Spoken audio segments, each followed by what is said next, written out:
Voilà, bonjour, bonsoir. Renaison. Reme weltanike manifestant. Merci à l'abbé, merci à Conakry. Les combats continuent. On va lutter jusqu'au bout. Renaison.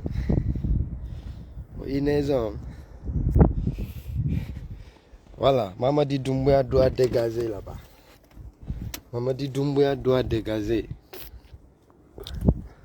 Mamadi Doumbouya doit dégager. C'est la mine la force. On va arrêter Mamadi Doumbouya. Ça, je vous dis. Haray labe weltanama ko ɗum men habborno labe wona yo ɓe jooɗo ɓe ayna yimɓe ɓen no manifestade ɓe jooɗo ko labe woni capital Fouta Diallo ngal ko labe duwa immade labe duwa darade labe duwa memminade on faami sa nani hande Peter Dalaba Mamou Jere Kore tawti ko si labe darike. Il faut que l'abbé daro, il faut que l'abbé engage et combat.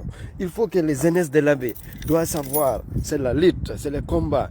Grève, manifestation, tagoto découragement to yank. Yalte ko fimono, lady nisimo iko fimo, lady nisimo iko fime dengen fop. Il faut qu'on combatte. Il faut qu'on combatte. Les combats continuent. Ne se découragez pas. Ne découragez pas. Meden do hande mais ko grève ji ko me wadi hamme ronki simen iwiton. Ko me wadi hamme ronki simen iwiton. OK. Voilà.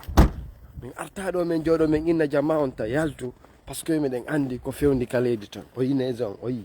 Oto angal fop no woni duma. O yi. Il faut que dum do itte wawa doginde o yi. Weltani ke jeunesse be labe be mi weltani ke jeunesse be labe be mi wi on big up ko dum do men habborno labe na yo be jodo be ayna yimbe be no manifestade kono hakiri labe jodo hande opposant principal ko be labe on fami opposant principal ko be labe il faut que labe immo ara meden habbi Peter Dalaba Mamou Kankan Jere Kore pour déloger Mamadi Doumbouya. Arrêtez Mamadi Doumbouya, ça je vous assure.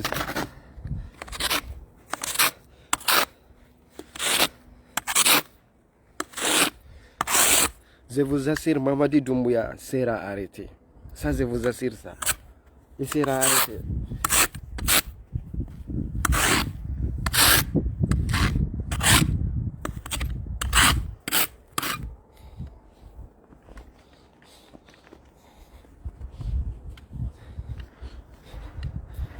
Kodundo men habborno labe. Merci labe. Voilà, les combats continuent. Yimbe wonbe manifestade be nani be wari pay ko ngotu taw. Ta jama on décourage ko bandibe jogi pouvoir ata on décourage. Yo combat yo continue. Yo combat on continue.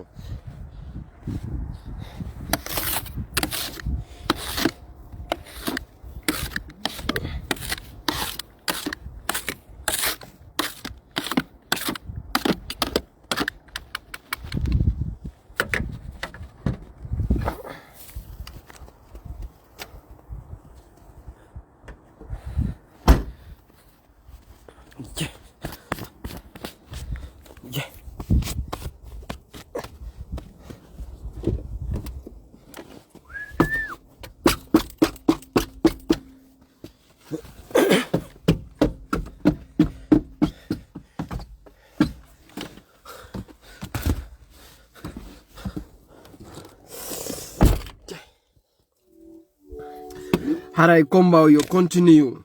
Me weltanike on jeunesse be labe ben Doumbouya sera arrêté.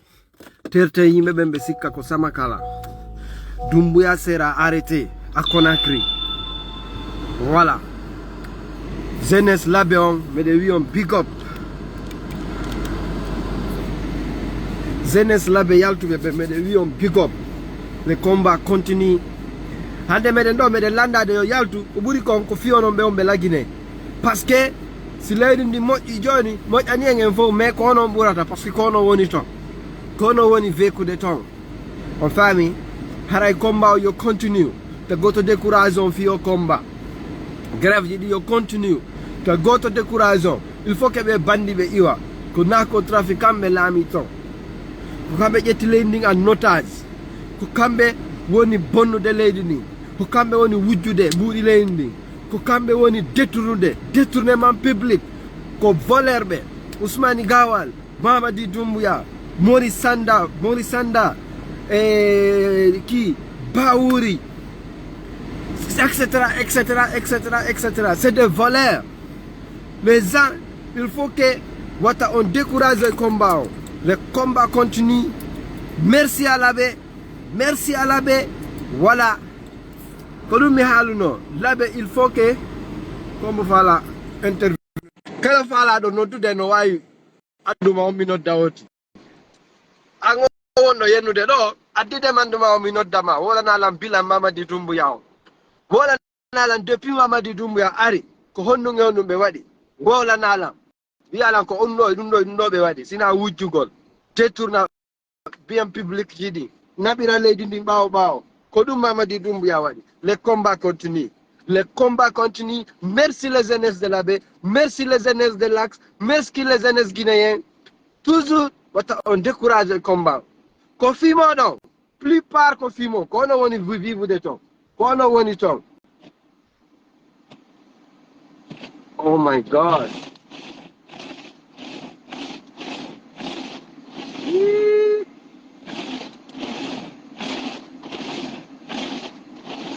Kemi wawa yaltude ɗo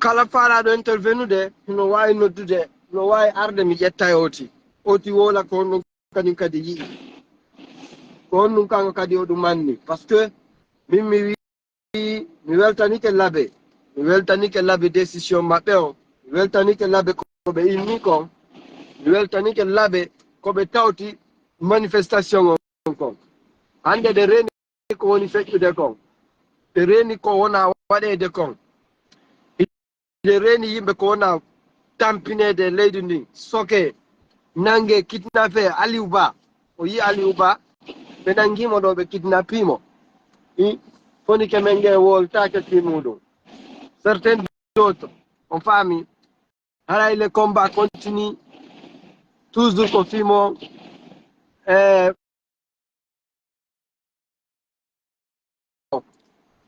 par ce menen hande meɗen ga kural liwata ton fettata ton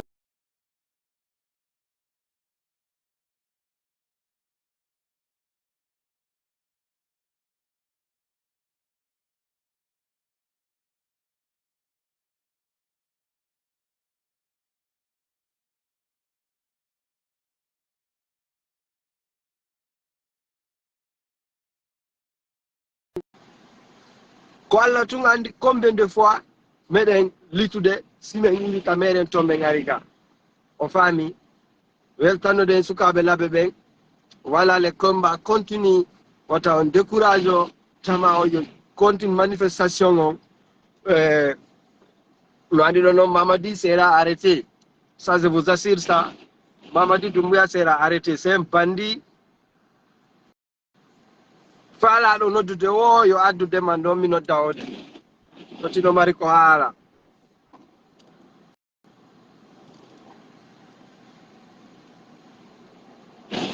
dare yimɓe ko wona warede dare koɓe woni fellugol pinka ɓe woni fellude a yiyata ko grève waɗi Kalashnikov a wiya leydi ka guerre waɗi a wiya leydi ka guerre civile woni wadde ɓe daro ɓe fella paykoy ɓe fella yimɓe ɓe fella yimɓe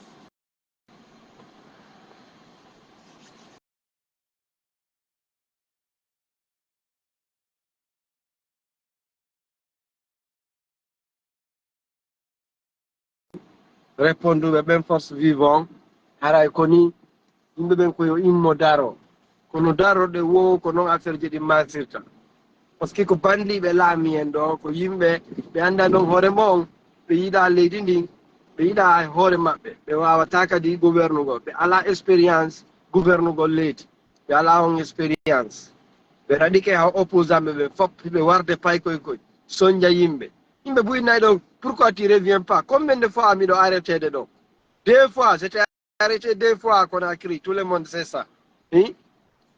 J'ai manifesté plusieurs fois avant de quitter là-bas et tout le monde sait ça voilà ono ɓe on ɓe nde revenez vous aussi revenez ko combat mo mi waɗi wonɗo wadde ɗon onon kadi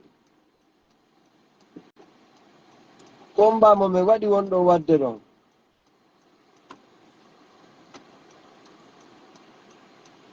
oh my god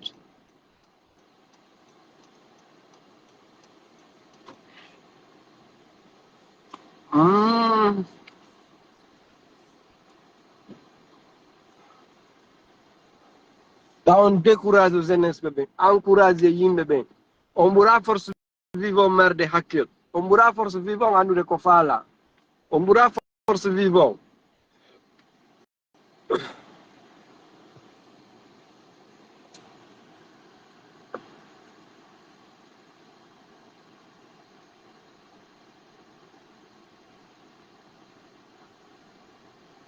oy maison no yaniga moƴƴa noon hannde moƴƴa noon maison no yaniga me hakkille am fof koye laggine woni par ce que ko woni wadde ton kon c'est pas quelque chose de bien c'est pas quelque chose de bien la Guinée est devenue un pays de la démagogie la Guinée est devenue un pays de la pagaille la Guinée est mal gouvernée I didn't find any matching places.